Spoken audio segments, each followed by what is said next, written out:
Okay, we'd like to call the meeting to order. Would somebody like to move the minutes? Moved and seconded. All those in favor? Contrary, carried. Next committee meeting, December the 14th, tentative date, 4 p.m. I'd like to add one item to the agenda, which I've circulated a while ago, a referral on the Gary Point, on the proposed estuarium that would coincide with the discussion we had last week. Any other additions, Michael?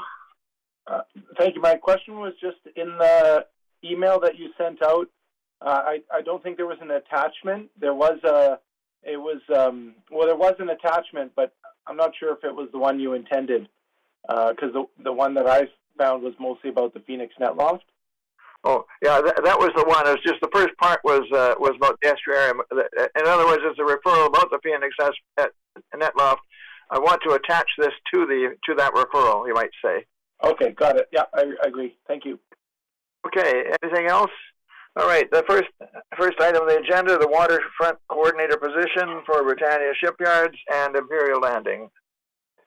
And Rebecca. To the chair, I have nothing further to add to the report, but I'm happy to answer any questions. Okay, any questions from committee? Michael. Great, thanks. Through the chair to staff, I have a few questions. If we can just go through the report, it's kind of from the top to the bottom here. So first off, on our package, page 9, report, page 3. Every paragraph I have a little bit going on. The bottom of the first paragraph, it says the Blue Cabin Floating Artist Residency is a 2-year period starting fourth quarter. Do we know what we expect would be after that 2-year period? Would it go back to being have no additional feature? Yeah, thanks.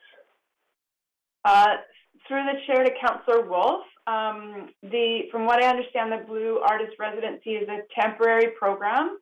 That's for a predetermined amount of time, and that will go to another place after it's completed in Steveston. It's not something that it's a bit of an extraordinary program, so it's not something that we normally program that space to have occupied.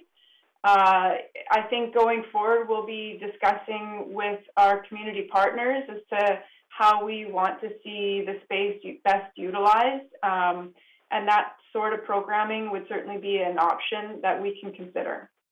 One follow-up, if I may, through the chair on that one then. I was excited about the Blue Canoe project that we recently approved, but I want to know, do we have any idea how much of this position we're considering today would responsibility would fall because of the Blue Cabin? Are we talking like 1% impact to the position? Through the chair to Councillor Wolf, I think that's a little bit difficult to determine at this point. Certainly, any of the dock users will require support, including the Blue Cabin, and this position would be there to support that use. So whether it's the facility itself and, the needs for water or electricity or security, all of that would be supported by this position. Great, thank you. Through the chair to staff, the next paragraph mentions vessels under 10 feet. The vessel I often take all the way around Richmond is 9 feet. I'm just curious about the charged flat rate there. If a person were to want to dock to go up to use the washroom facility and come back and leave, would there be a window of time where they could do that without the $10 charge? Or just by attaching, you assume that you will be using the $10 charge? Through the chair to Councillor Wolf, what's articulated in this report is the current policy. Much of this will be further detailed when new bylaws come into effect. I think that how exactly this works on a day-to-day basis, the waterfront coordinator will provide some insight into that and help ensure that it works in a way that works well for the community and for the users of the dock. And I'll just leave it for my colleague, Alex Kernicki, if you'd like to add anything else to that. Through the chair to Councillor Wolf, I have nothing further to add. Mr. Chair, may I just, through you to Councillor Wolf, I might just add a little bit of information from when the program started. That at that time, certainly the intention was for people coming 3 hours or less, like they would to visit Steveston and Park or something like that, that they could come for 3 hours or less, visit restaurants and shops in the area and then leave. So the moorage fee was for an overnight stay. So how that's being implemented, I think, may have changed over time. This is my Dave Semple history lesson that I'm turning into apparently, but that was at the time that we implemented it. Thanks. Thank you. The contributions from all staff there. I know there will be further bylaws to look into the finer details of it, and I'm sure that the person in the position wouldn't be standing by just to, I don't know if it's a sticker or how they attach it to the vessels, especially if it's raining. How do you put there's no wipers to put the ticket under. Anyhow, I'll leave that one for now. The next paragraph mentions at the last line conflicts, and I've heard from a number of Steveston residents who walk these routes daily, and part of the walk is to go down onto the Imperial Landing or close as they can to the water in all of these areas. And there has been situations where they've been part of conflicts or they've observed conflicts.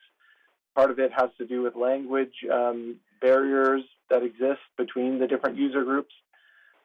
So my question here is, the person in this position, would they be in position to confront a conflict situation, or would they more likely be to call the emergency responders? Through the chair to Councillor Wolf, the intention is that this position would support dealing with any of those types of issues that arise, and we would ensure that they would have the training to, at least on a basic level, handle those situations. Of course, if it were to escalate, we would call in emergency services as needed. Thank you. I remember, through the chair, I remember my time as an auxiliary staff member at the Richmond Nature Park and hearing some of the recommendations I was given to what not to engage in. So I appreciate that. Thank you. If I may, through the chair, I got kind of two more question areas. Let's see here. I guess the next one I have is at the bottom of page of our package 9. It mentions Britannia Shipyard's dock and how this position will support heritage interpretation. And later on talks about the heritage boats that have a relationship to this site. I'm just curious, could staff comment on those two aspects? So what role will this position have in education and in interpretation? And secondly, what, I guess more an easier answer, how many heritage boats do we have with a relationship to this space? Thanks. Through the chair to Councillor Wolf, we currently have an ongoing relationship with 2 vessels who are at the Britannia docks regularly, in addition to the Silveran that the city owns. I think we also have relationships with a number of other heritage vessel owners who visit the docks from time to time for special programming. I think the role of this position would be to further facilitate those visits and encourage and grow our relationships with other heritage vessel owners. So in terms of interpretation, the primary function would be to support the presence of heritage vessels at the docks. Normally, it's the boat owners, if there's an opportunity, that would provide that sort of face-to-face interpretive storytelling and information about the vessels themselves. So it would really be that this person's position would be facilitating that to happen. Great, thank you. If I may follow up then on that one, through the chair to staff, could you comment the role of the Strawberry, the boat I'm referring to, where it would be located and how it might be involved in this position? Through the chair to Councillor Wolf, I don't see that it would be moving to a new location. It's currently located on the west arm of the docks. Part of having this position is that in the first year of its role, we would be, further articulating exactly how these operations are going to work in a more detailed way. And I think understanding how the Strawberry may support those operations are part of this. Right now, the Strawberry functions mainly to support maintenance of the buildings and occasionally during special programming that happens on the river and the waterfront. Thank you, through the chair. Real quick follow-up on that. Would this position, this person be operating that boat and at times be the sole operator of that vessel or another vessel that is that is owned by the Parks Department? I don't know if we have another vessel that's Parks or, yeah. Through the chair to Councillor Wolf, I'm not sure if we own other vessels. We would want this position to have the required certification to be able to operate vessels such as the Strawberry or other small vessels as required. Great, thank you. My final question to staff is from Parks package page 12. And it refers to financial, the last couple paragraphs of option 1, which I don't think is on the table yet. It mentions revenue sharing for moorage fees that the society would consider as part of the new terms of the operating agreement. I assume the new terms and all the details would come later. That's not part of today. But do we have any ballpark figure there? So right now, if the last year or so it collected about $9,000 in revenue for moorage, are we thinking that might go up to 20 as at a peak or at an average? And then of that top amount or that average amount, what is the revenue sharing agreement we expect to see with the society? Is it a 50-50? Do you have any inclinations at this point? Thanks.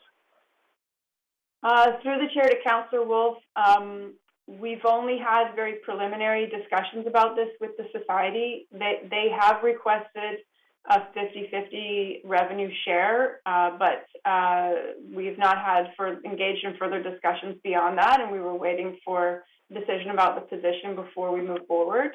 That would certainly come forward as part of terms for the new operating agreement later this year. In terms of the amount of revenue we anticipate, it's difficult to give a specific estimate at this time. There certainly is the potential for a lot of opportunity for revenue gain with this operation. But I think we need to have a better understanding of the operation before we can give more specific estimates, and that is something we hope to do in this initial year with this position. Great. Thank you very much to the chair for allowing me to get all those across. Thank you. Bill? Yeah, I just have a couple of questions for clarification. The recommendation on the pink sheet is funding of a one-time expense. And then in the final impact, it says a one-time additional level request. That's a night and day apart. On one hand, you're telling us put it in the budget. On the other hand, you're going to put it as an additional request. Which one is it? Through the chair to Councillor McNulty, it has been put forward as a one-time additional level request. Okay. And you will see it at Finance Committee next week. Okay, then your worship. Hey, That's all right, Harold. You're the mayor for a long time. Option 1, the funding for a one-time additional level expense be put in. You got to reword that, because that's not how I read the pink sheet. Okay, so it's got to be put in there. Okay, it's got to be put in as a one-time level. I don't have any problem with it, but I have a couple of questions given. We're going to be tight on the budget this year. I think we're in for a real shock when it comes to doing the budget, and I gather we're getting it on Monday. Could this position not be, or the money not be split with the society for 1 year? You know, we're saying we're doing a pilot project. What if at the end of the year we say, you know, we didn't raise enough money, etc.? It takes 2 or 3 years to get things going. So my question is, where's the funding going to come from if we continue this? Is it going to be absorbed into the regular budget? And why would we split before we know what we're going to get? That's something we could do after the fact. Through the chair to Councillor McNulty, we have not had further discussions about revenue sharing with the society. At this point, they have put a request forward, and that is as far as it has gone. Okay, I think if we're going to put something in, we need to know what we are doing and what our potential is. My concern is, and it was already asked, we've been bringing in about $9,000 in fees. Is there, given this and given some advertising, etc., what is the potential revenue? Can this thing pay for itself down the road? I'm trying to look long range as opposed to, you know, okay, we get somebody down there, well, in 6 months you're gone, or in a year you're gone, the project isn't working. So I guess I'm trying to, do we have any idea? Through the chair to Councillor McNulty, we have looked at other examples of other facilities that operate with this sort of structure, and certainly they are bringing in revenue that supports this, you know, a coordinator type position. It is challenging at this time to estimate revenue without understanding the full picture of the operations and you know, what's preventing us from generating additional revenue at this point without staffing. So once we have staff on the ground, we will be able to see where exactly we can take better advantage of the opportunities we have in front of us. Are our fees adequate enough, given we have a pristine area and within the waterfront and a destination place? In comparison, I don't know what our fees are to more, etc., above there. And if we're looking at a pleasure craft or whatever, that we're going to accept. Through the chair to Councillor McNulty, we have been working with our colleagues in Parks to look at a revised fee structure particularly for Imperial Landing that is in line with market rates. And I believe that will be coming forward as part of the bylaw package in future months. Okay, I guess my concern is if we put this, of course, it has to go to council. And we're doing the budget on the 30th, I understand. And so I want to, if this is an additional level, it would make it to that area. I think in order to, given where we are, because I'm not sure that we're going to be increasing staff in any other area, but that's just my personal opinion for what it's worth. For this to have a good shot, I want to make sure that we have our T's crossed and everything, and we have a forward. But I believe, Your Worship, it's going to be a one-time additional expense. That needs to be changed, and I hope staff would be able to word it properly, which goes on with our page 12, a one-time additional level request will be submitted. Through the chair, perhaps I can clarify, and with Councillor McNulty, this is coming out of the one-times, the use of surplus for 1 year. It's not intended to have a tax impact, and it's a 1-year temporary position that we're proposing here. So the use of additional level, I agree, is maybe perhaps confusing the subject.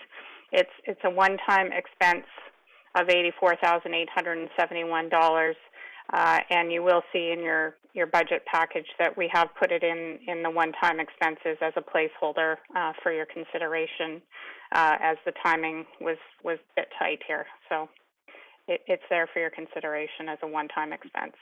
I just want to make sure that we have it in there, and it's coming out of surplus.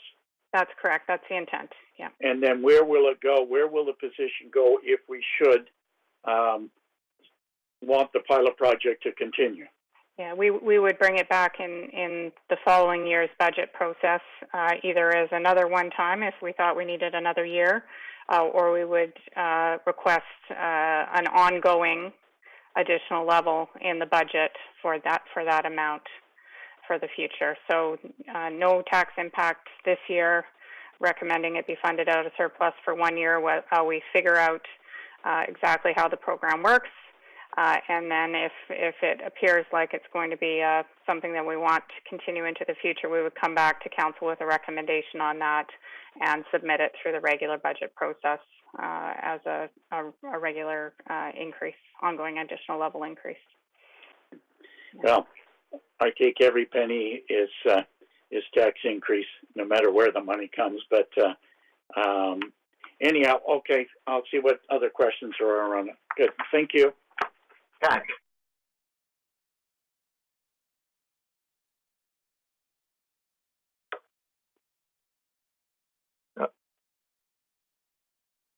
Can't hear you.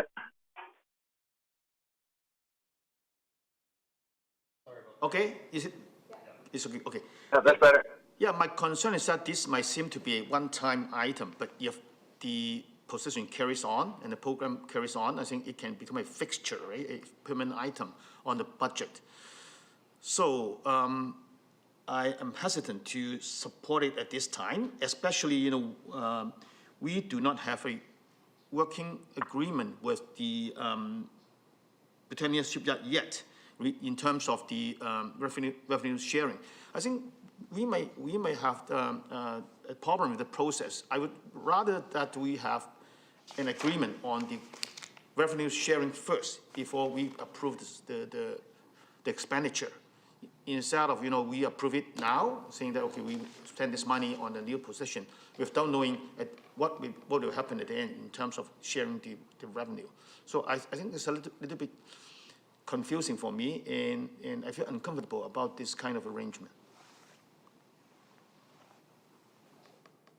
Okay, thanks. I've got a couple of comments. Actually, on that one, the society has offered to go on a 50-50, and I think to me that would be acceptable. So it really wouldn't need any further negotiations unless we wanted them to pay more.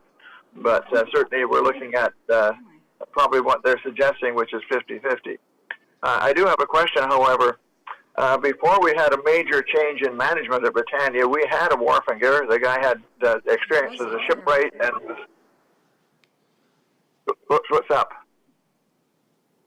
I'm just not on the screen, and I had my hand up. I don't know if you can see me. I can't see myself. I'm just wondering if your video is turned on. Well, I didn't know you were here. Well, it was turned on in the beginning. Hang on. Okay, continue. I'll try and I'll leave and come back. Yeah, okay. Anyway, my question is, we had a wharfinger for a while there, up until 2 or 3 years ago. He had some experience as a shipwright. He didn't have anything to do with the shipwrights at the docks, but he was always on the dock. And I'm just wondering how he was paid, because he's no longer there, and I gather he wasn't on staff. And was he paid out of movie funds, or how was he paid? Does anybody know, Marie? Yes. So he functioned basically as a caretaker at the dock. So he was given moorage and access to utilities in exchange for providing some presence at the dock overnight. Is he still there? No, he's no longer there. Okay, that's what I thought. Okay, so it wasn't a salaried thing. Then it was just mortgage. Yeah, because I thought whatever. Is there an opportunity here for movies to actually help pay the cost of these salaries? Are we getting that much movie business these days?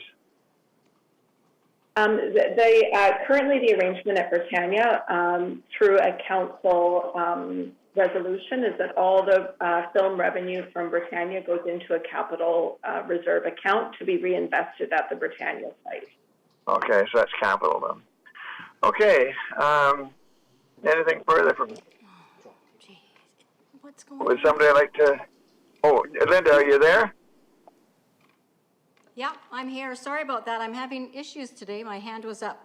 Okay. Well, thank you to staff for the report. I mean, staff was directed to provide options for a position, and that's come back to us. It was my understanding and has been clarified this is going to come through as a one-time expense, which usually comes through as a separate recommendation besides the operating budget and the capital budget. And you know, if it was to continue, it would go through a rigorous review by staff and then come forward as an additional level in a future budget. So I'm confident that, you know, a one-year pilot is the right way to go. With regards to revenue sharing, I think, well, premature at the moment because we're not really sure of what it'll be. We will know more as the pilot progresses. And we do revenue share with other associations like RACA and some of the other associations. So it's not something that is, we're not breaking new ground by suggesting that. So I think this is a good recommendation. I think that we will have a better understanding when we get someone on the job and as the year progresses, and then we can come back and have a good review. And I'd be happy to move the recommendation. Thank you, Mr. Chair. Okay, just move. Do we have a seconder? Moved and seconded. Any further discussion? All those in favor? Contrary? Sorry, Councillor Hobbs had his hand up. I'm sorry, Andy, didn't see you there. Yeah. How can I miss you? Thank you, and through the chair, thanks, Councillor Wolf. Yeah, just further to what Councillor McPhail said, having been in a few of the conversations, I do want to point out that the revenue for the two docks, I think we could agree on, is really vastly under kind of utilized, or it's not really done all that effectively. So this is a pilot project with no permanent commitment, and the Society in past conversations has talked about 50-50 cost sharing up to a certain point that would be determined. We do have an agreement with the city, or they do have an agreement with the city that is still current. This would have to be fleshed out a little bit, but I'd just like to emphasize that it is a temporary position, as has been mentioned, and it would have to come back for any kind of permanent status or permanent funding. I think the major point to take away is our two docks down there, as has been mentioned, are kind of pristine docks and very attractive in some senses for different boaters and heritage boats as well. And what the society, I believe, is trying to do in working with the city is to maximize potential for not just revenue, but for taking advantage of the fantastic sites that they are. And so this is the way to get that done on a temporary basis so that a more complete assessment can then be done and a more complete financial analysis. And to answer the question about how much revenue potentially, I think an optimistic projection would be that revenue could come very close to covering the cost of this, but I could be proven wrong. But I think when you look at other docks around Metro Vancouver and on the island, you can make that case, but it is seasonal as well. So thank you.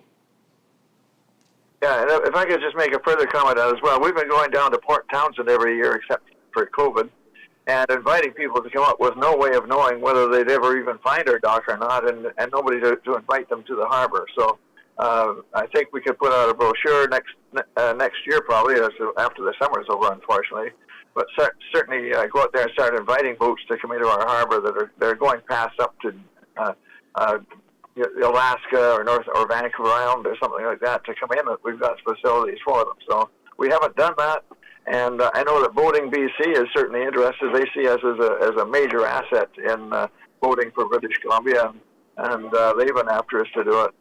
So I think that we're charting new waters, but I think it could be quite an exciting outcome from it. Okay, all those yeah, Michael. Oh, yeah. Thank you.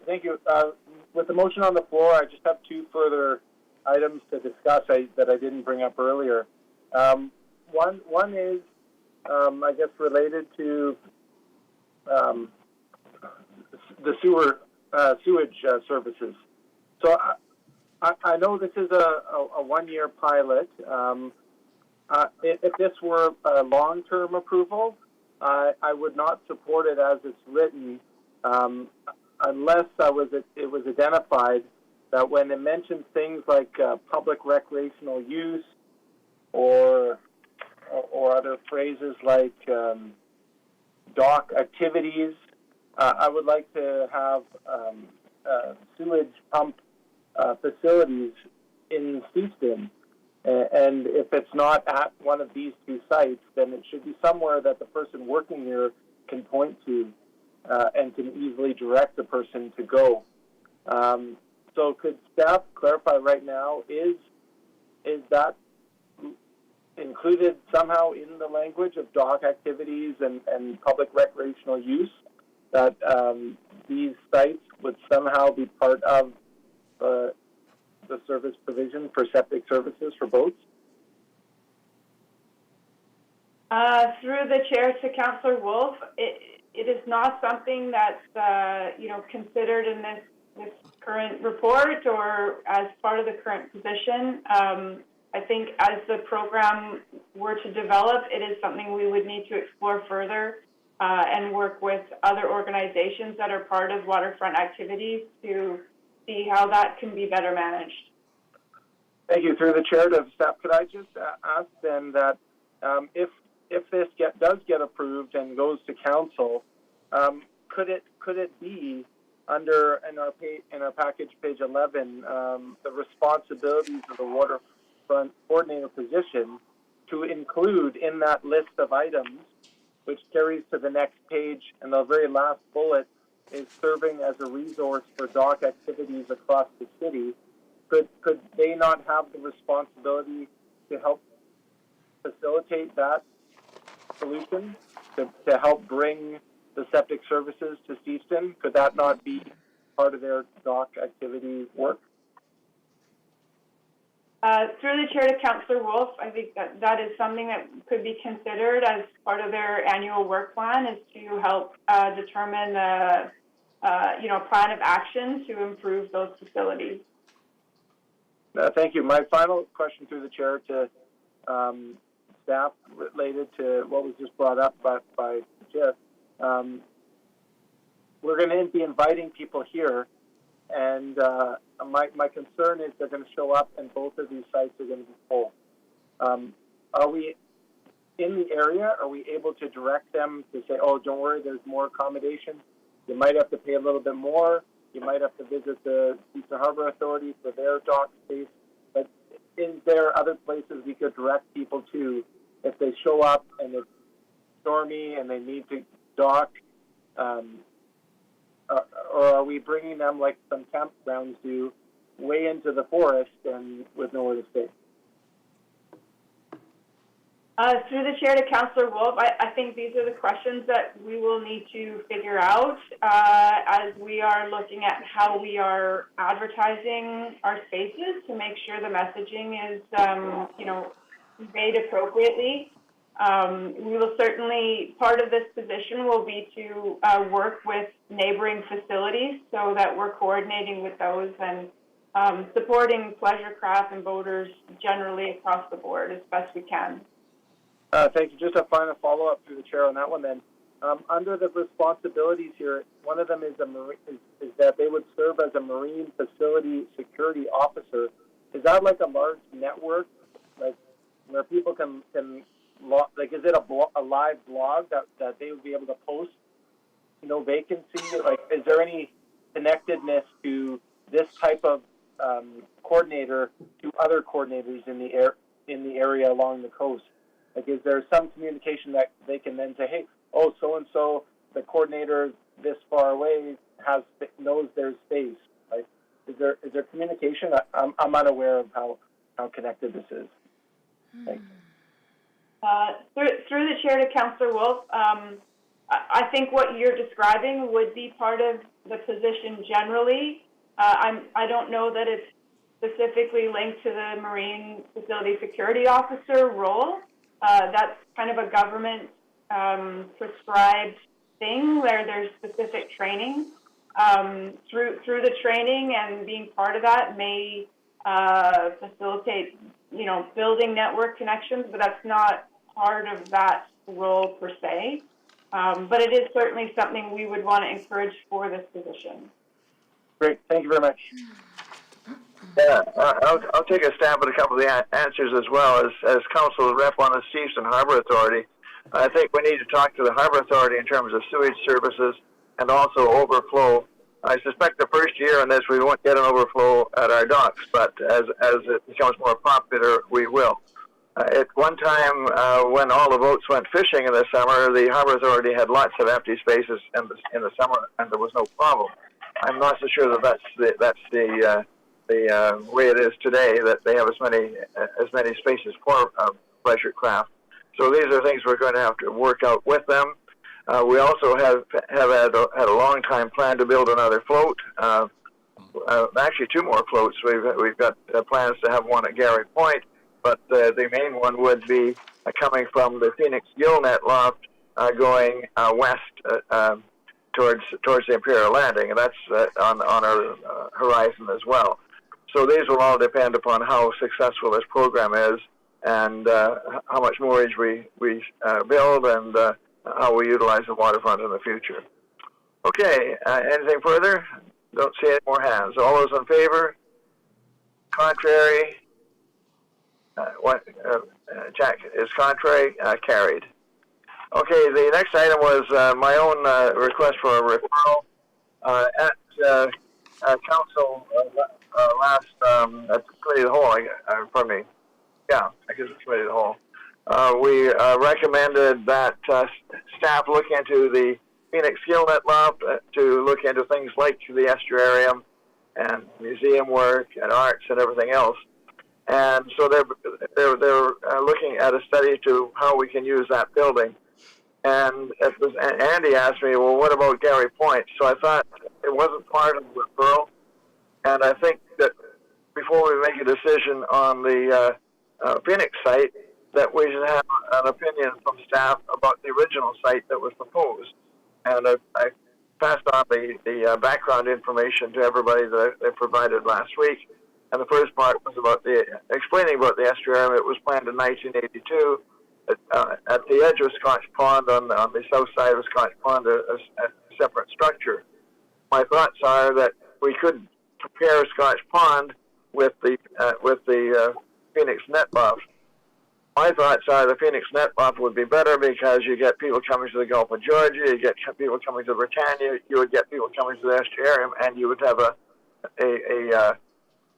2-kilometer stretch of water, or 1 mile stretch, you might say, of very intense activities. Because we put it Scotch Pond, it's somewhere off limits and may not get the same kind of support. On the other hand, Scotch Pond has the opportunity to have the kayaks and canoes there, and for the Parks and Float program we've talked about for years, operating out of that facility. And we also have a building at Scotch Pond that's underutilized and probably needs a lot of repairs, and of course is under referral at the present time with the Scotch Pond pull-up. So my referral would be to have staff at the same time as they're looking at the Phoenix Gillnet Loft to consider the original proposal for Scotch Pond to have the estuarium on the banks of Scotch Pond or as part of the Scotch Pond. I'll move the recommendation. Second. Okay, moved and seconded. Any discussion on that? Yeah, Michael. Thanks. I'm just through the chair, the staff. Could could you clarify? Would this be coming back, and would it look like the London Farms master plan? Would it look like the Minru Lakes renewal project?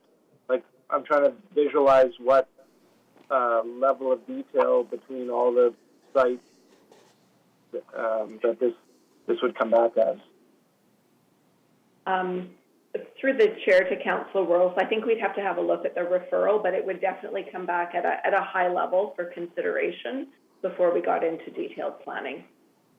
Okay. Yeah. Thank you. Yeah, my suggestion is that we really want to know I want a professional opinion when we're discussing the Phoenix Net Loft as which place that staff thinks it should be.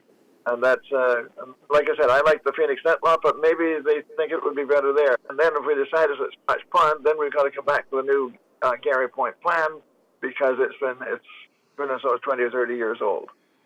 But we need that professional opinion on location. Okay, all those in favor? Contrary of any? Carried. Okay, manager's report. You got anybody there? Don't see any hands up. Hi. We do. We have two. Hi. Good afternoon. John.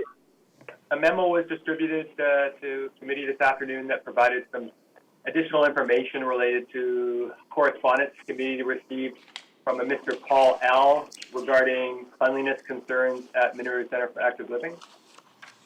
We wanted to reiterate that we're committed to providing a clean environment and constantly monitoring and cleaning the spaces in the facility as the attendance is growing week by week in that building.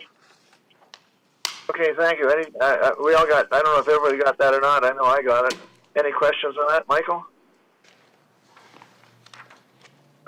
Yes, I do. Thank you, through the chair. I've looked. I couldn't find this correspondence either digitally or in hard copy. So I'm not sure if if other people did not get it, perhaps staff could give a 30-second snapshot of what the complaint was, and then I have a comment after that. Thanks. Oh, I see the pictures Councillor McPhail's holding up, but yeah, I don't know. Maybe it's attached to something in the package with a staple. I didn't get it, or maybe it's in there. I just didn't. Did you get a letter from him? It came in a package directly to me as a member of the Parks Committee.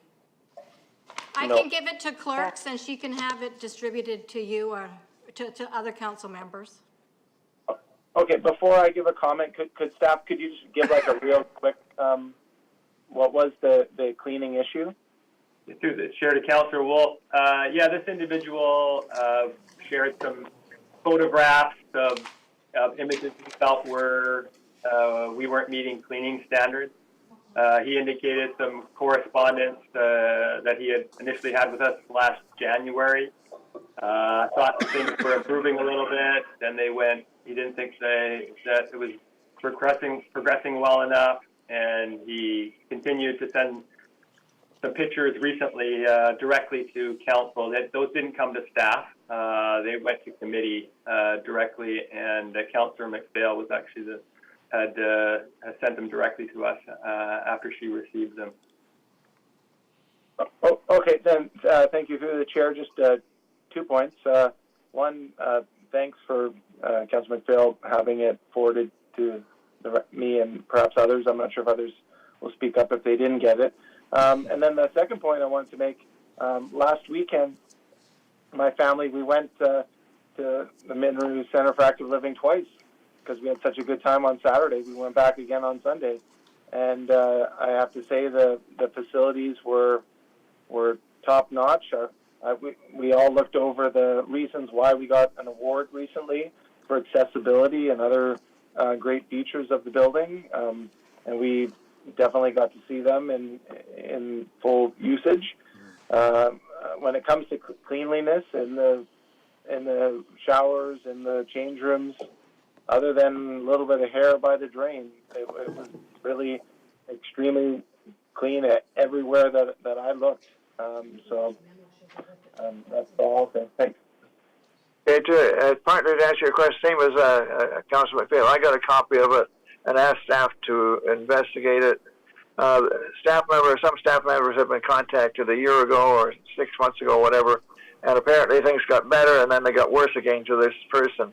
What it is stains on the wall in the showers and hair around the drains or something like that. So maybe you saw the hair, and there's a picture of hair there. So that's the complaint. Okay, anything further? Any other? Todd? Yes, thank you. Through the chair to committee, I have a brief storm update for you today with some interesting statistics. As you're all aware, it's been, I think, a year to remember. We started off with extreme drought this summer. We went into windstorms this fall. And then most recently, we experienced the atmospheric river storm event last week. We received upwards of 138 millimeters of rain in the 3-day period. We typically get 175 mils of rain in the entire month of November as a comparison. The city received over 600 public calls for service. Of those, 29 were tree failures. And of those 29 tree failures, 2 impacted homes, 2 impacted cars, 12 impacted roadways, 8 impacted parks, and 5 impacted private yards. On top of that, we had another 8 calls for service on tree branch and limb failures in similar areas. We handed out over 2,000 sandbags. Some of those sandbags we used at King George Park, where we had some flooding and we had to do some pumping to remove water that was impacting the washroom facility. And good news was, given the type of structure, the concrete we have there was no impacts long-term to the facility. Some things to note, staff from all departments really pulled together, worked in collaboration to provide some great customer service to our community. And we did receive a lot of kudos and thank yous from residents throughout the community. The last thing I want to highlight is we have another storm scheduled for Thursday. We have our winter weather around the corner, so we have been preparing our equipment, reviewing our processes, procedures. And the last thing is we currently have our call for volunteers for the Snow Angel program out until December 6th. Any questions I can answer? Yeah, Linda. Thank you, Mr. Chair. My question is a separate question altogether. Not on that update, but a separate question. Okay. Michael. Thank you. Just a quick question on that. I noticed a few locations through the chair to staff where I saw lots of sandbags dumped at like very visual corners. Was that a strategy? There was, I think, 2,000 sandbags listed there in that update. Was that a strategy where staff would just put them in a place where people could just take them? Or did I see sandbags from some other source? Through the chair to Councillor Wolf, I'll have to follow up on that for you. I'm not really sure. Most of that distribution goes through Public Works. We provide assistance and support with that. Typically, we do that through the Public Works yard is where we have people come into, but I can follow up if some of those locations were additional resource sites. Oh, okay, I appreciate that. Thank you. Okay, any further questions? Okay, Linda. Thank you, Mr. Chair, and through you to staff. Just was wondering, where are we with the Minaroo Park master plan? Since the pool has been demolished, I've had a few questions on what's going to happen there, and so I've been saying it's coming in the Minaroo Park master plan. So where are we with that? Through the chair to Councillor McPhail, we've been, as you're aware, we're working on the Minaroo Lakes, which was a big piece of our project scope for this year. Next year, in 2022, we have the review and update on the master plan to come forward. Do you know the long-term plan? Do you know what quarter? Jason, do you know what quarter we have it listed as? Through the chair to Councillor McPhail, we haven't determined a date specifically, but it can happen in the first half of the year. Okay, one thing to note is that will be working in conjunction with the facilities as well. Great, thanks very much. Andy. Thank you, through the chair. Just on the sandbags and staff's efforts, I did have a couple phone calls. One in particular was about how helpful staff were down off Linus Lane, literally helping fill sandbags, filling trailers, not taking their break, management coming out and helping as well, and all staff. And the particular phone call was actually like almost over the top positive about staff and how good they were to work with down there. So bears repeating. Okay, I just wanted to make a comment that while we had one of the worst rainfalls in history, from my observations of past times, quite often we used to have water coming up through the grates and the roads, and I didn't see that happening this time, at least not in my area. So certainly the pumps around the station area must have been working pretty good. And I'm not sure about the rest of Richmond, but I think it's, and I guess what my question is, are there any things, Todd, and this was Public Works as well, that we can learn from this to make further improvements? Because it seemed to me it was a lot better than it has been in the past with a lot less rain. Through to the chair, we are meeting later this month, early December, to have a kind of an update and a recap as to what worked, what didn't work, and what can we learn from this event. Right. I can remember one occasion where the water all flooded the farmland south of the Season Highway. George Wright's strawberry patch had a foot of water in it, things like that, because we couldn't pump it out fast enough. So certainly an improvement. Okay, I don't see any more hands up there. So any other staff? Nothing further, Mr. Chair. Okay, thanks very much. Someone would like to move we adjourn? Move adjournment. All those in favor? Contrary? We're adjourned. And now the